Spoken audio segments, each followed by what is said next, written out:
கோவையில் சிறுதுளி அமைப்பு கோவை மாநகராட்சி மற்றும் PSG குழுமம் இணைந்து காந்திமான் நகர் ஓடை சீரமைப்பு திட்டத்தை தொடங்கியது. உங்கள் கழிவை கவனியுங்கள் என்னும் தலைப்பில் விழிப்புணர்வு நிகழ்ச்சியும் நடைபெற்றது. நீர்நிலைகளை மீட்கும் பணிகள் கடந்த 2003ஆம் ஆண்டு முதல் கோவையை சேர்ந்த சிறுதுளி அமைப்பு செயல்பட்டு வருகின்றது.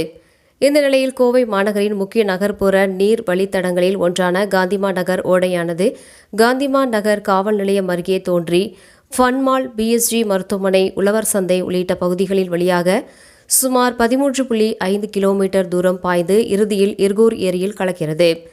கடந்த சில ஆண்டுகளாக கழிவுநீர் கலப்பு, திடக்கழிவுகள் கொட்டப்படுவது, ஆக்கிரமிப்பு, தாவரங்கள் வளர்ச்சி மற்றும் ஓடைகளின் கரைகள் சேதமடைதல் போன்ற காரணங்களால் துர்நாற்றம், நீரின் தரம் குறைதல், சுற்றுச்சூழல் பாதிப்பு மற்றும் கீழ்மட்ட நீர்நிலைகளுக்கு அச்சுறுத்துதல் போன்ற பிரச்சினைகள் உருவாகியிருந்தது.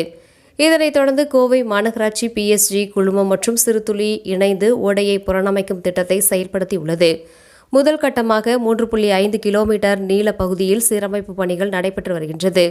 திட்டத்தின் கீழ் திடக்கழிவுகள் மற்றும் வண்டல் அகற்றுதல், கரைகளை வலுப்படுத்த இயற்கை மரங்கள் மற்றும் தாவரங்கள் நடுதல், இயற்கை சார்ந்த நீர் சுத்திகரிப்பு முறைகள் அமைத்தல் மற்றும் நீர்த்தரத்தை தொடர்ந்து கண்காணித்தல் போன்ற பணிகள் மேற்கொள்ளப்பட்டு வருகின்றன.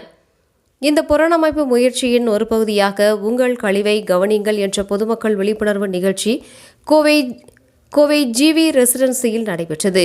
ஓடைகள் மற்றும் நீர்நிலைகளில் திடக்கழிவுகளை கொட்டுவதால் ஏற்படும் சுற்றுச்சூழல் மற்றும் சுகாதார பாதிப்புகள் குறித்து பொதுமக்களிடம் விழிப்புணர்வு ஏற்படுத்தப்பட்டு சாலைகளின் ஓரங்களில் கொட்டப்பட்டிருந்த பல்வேறு கழிவுகளை பள்ளி மாணவ மாணவிகள், கல்லூரி மாணவர்களுடன் இணைந்து சுத்தம் செய்யப்பட்டது. இதில் மாநகராட்சி ஆணையர் கட்டா ரவி தேஜா தாமாக முன்வந்து குப்பைகளை, சாலையின் ஓரங்களில் கிடந்த குப்பைகளை அகற்றி முன்னுதாரணமாக திகழ்ந்தார்.